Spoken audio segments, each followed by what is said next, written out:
2023-এর অক্টোবরের 7 তারিখ হতে প্রায় 2 বছরেরও বেশি সময় ধরে আক্রমণ চালিয়েও ইসরায়েলের ফোর্স এখনও পর্যন্ত গাজা হতে হামাসকে সম্পূর্ণরূপে নিশ্চিহ্ন করতে পারেনি। আর তাই তারা এখন অন্যরকম কিন্তু অত্যন্ত পুরান একটি প্রক্রিয়া হাতে নিয়েছে এই হামাসকে নিশ্চিহ্ন করার জন্য।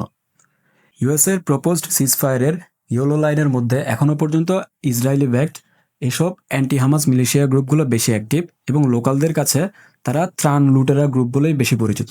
চলুন তাদের ব্যাপারে একটু জেনে আসা যাক।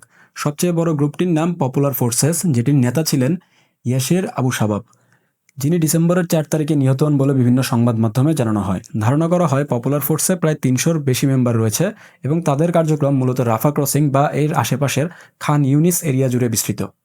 এই গ্রুপটি হামাস কর্তৃক ট্রেটর হিসেবে স্বীকৃত এবং লোকালদের কাছে তারা ড্রাগ ডিলার এবং ত্রাণ সামগ্রীর লুটেরা হিসেবে বেশি পরিচিত।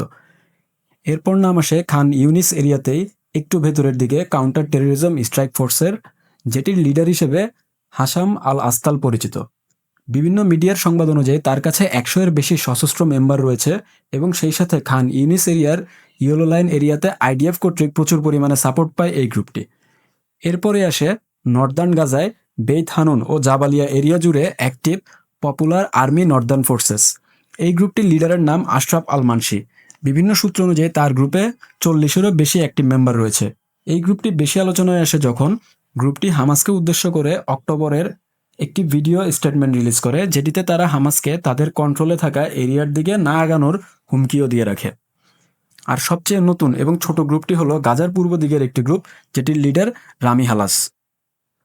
এদের মধ্যেই সপ্তাহখানেক আগেই নতুন আরেকটি গ্রুপ নিয়ে আসে সুকি আবু নাজারিয়া নামের এক ব্যক্তি, যিনি দাবি করেন যে খান ইউনিসের বিশাল একটি অঞ্চল তার কন্ট্রোলে আছে বর্তমানে। তিনি একজন সাবেক পিএলও অফিসারও। তিনি কিছুদিন আগে হামাসকে হুমকি দিয়েই ভিডিও রিলিজের মাধ্যমে আলোচনায় আসেন। বিশেষজ্ঞদের মতে এই প্রত্যেকটি গ্রুপই আইডিএফের সাথে বেশ কিছু পশ্চিমা দেশ এবং একই সাথে কিছু আরব দেশেরও মদতপুষ্ট, যাদের সবারই মিলিত উদ্দেশ্য হামাসকে গাজা হতে একেবারে নিশ্চিহ্ন করে দেওয়া।